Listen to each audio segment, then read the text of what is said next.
back. Now, you know, inarticulate is different from unintelligent. That's all it is. Anyway, here it is. People, are you ready? Let's get the music going. Hello, YouTube, and welcome to The Basement. My name is Bruce Lively. And I'm D-Boy Slim.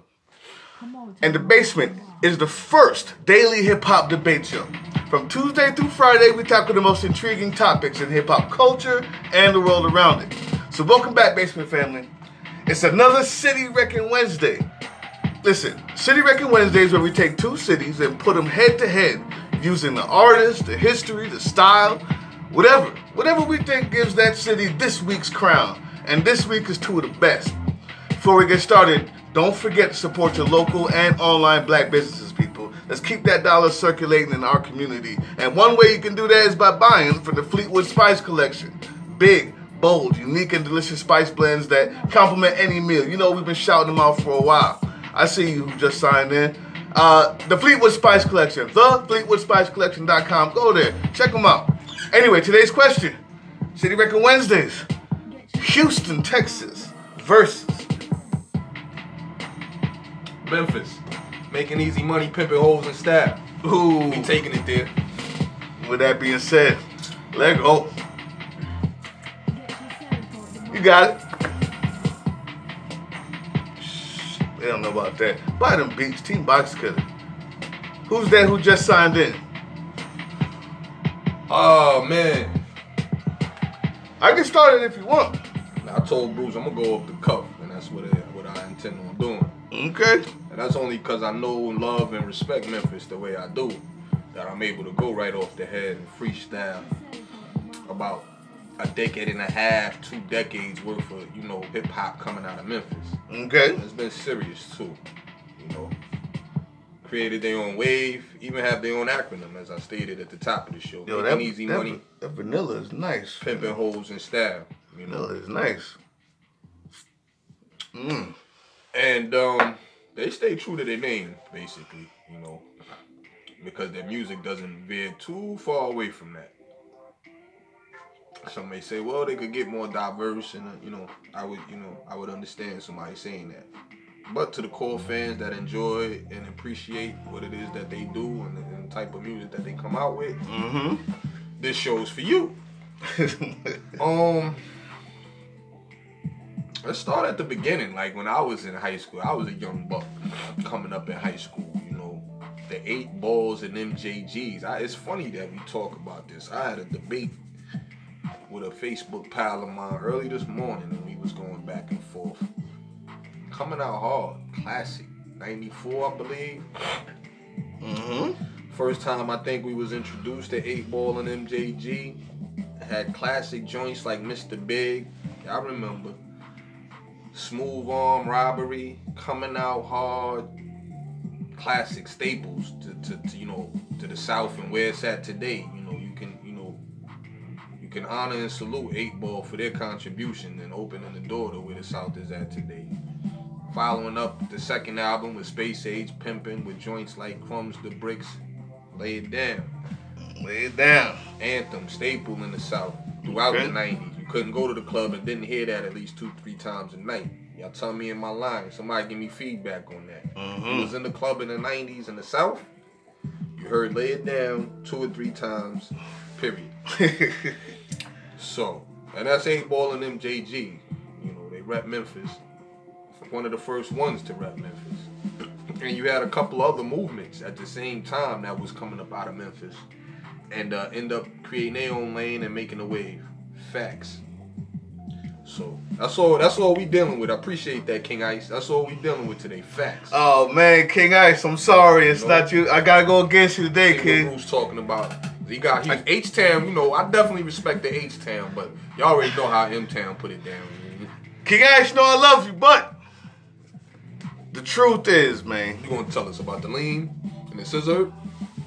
Well, what's funny is it does tie into the idea of the culture, the hip-hop culture.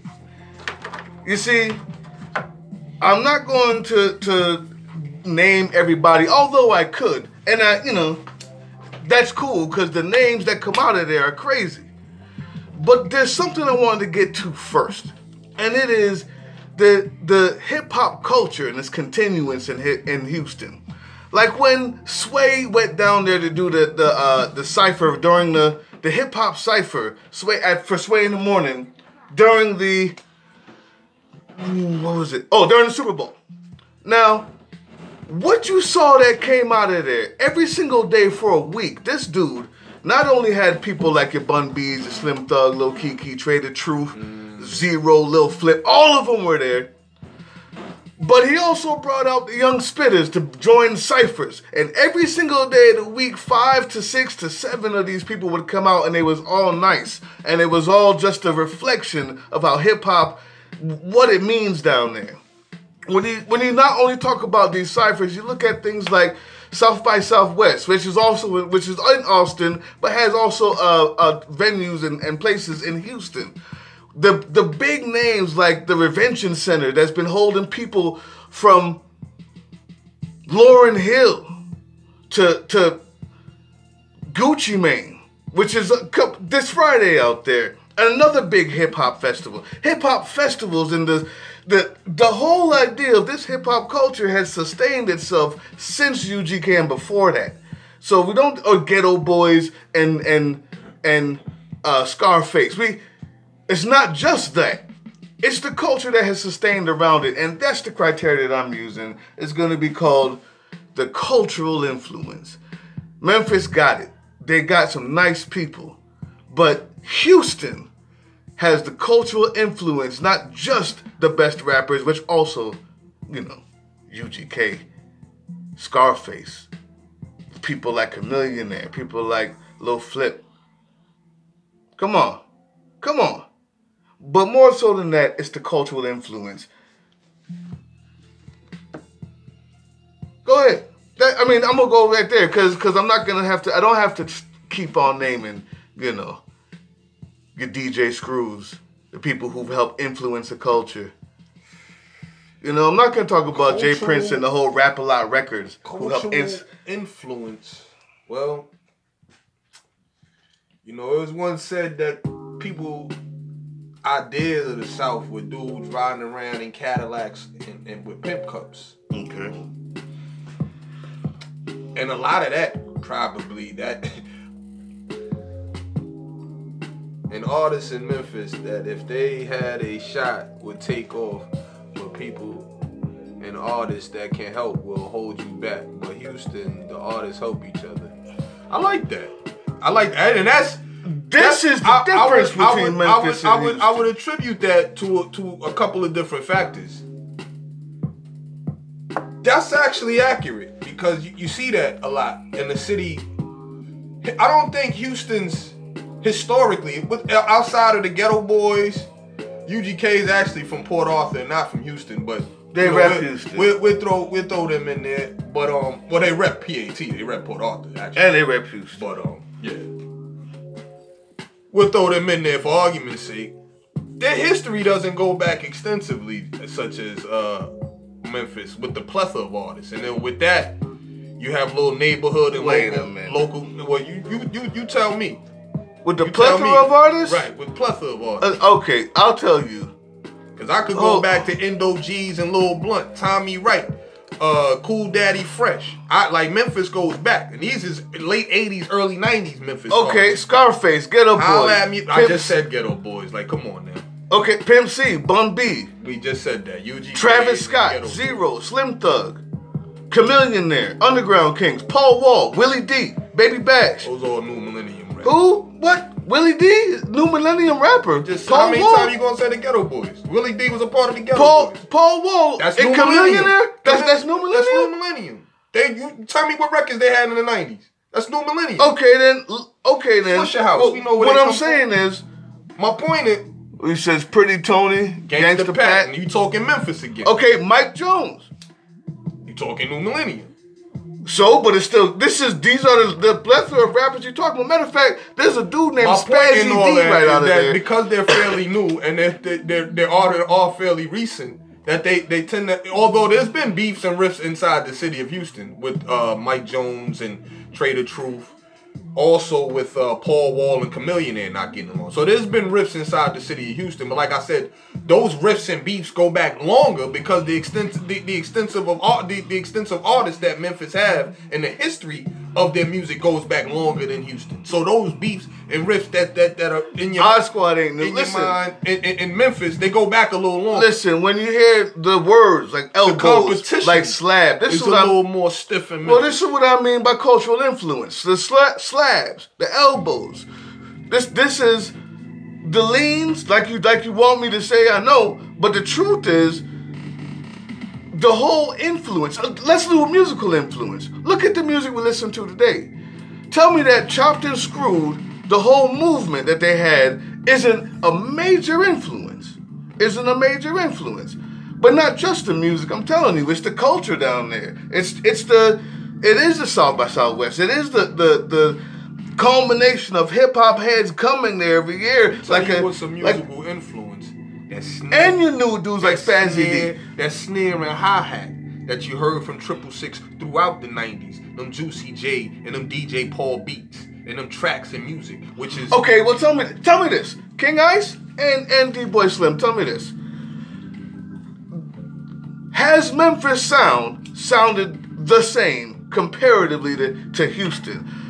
What I'm going to say is now the variety. What you said when the verse started was maybe it hasn't changed and so I'm going to go to that and say that as well. Not that it needs to change. It's good. It's Memphis hip hop. But to the new dudes, your Spazzy D's, to the new people, the Black Monks, the Lucky Lucianos, what's the Mexican dude? Actually has Mexican in his name, South Park Mexican. Like the new dudes there are not even on the same thing.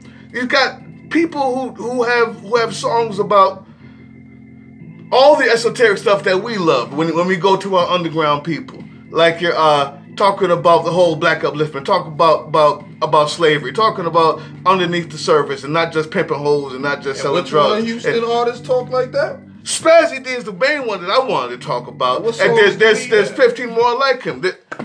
Drown Me is one of the songs, 43,000 views. And these people are changing the landscape of Houston hip hop. If somebody is on right now from Houston, please tell me, let them know that this is changing the whole landscape of Houston. It's just got more. It's just got more. Memphis rap and Memphis hip hop has only grown larger, bigger, and stronger over the years. So whether the type of music that they bring in, which when we say versatility, variety, type of music, I'm talking about content, and the content changes too.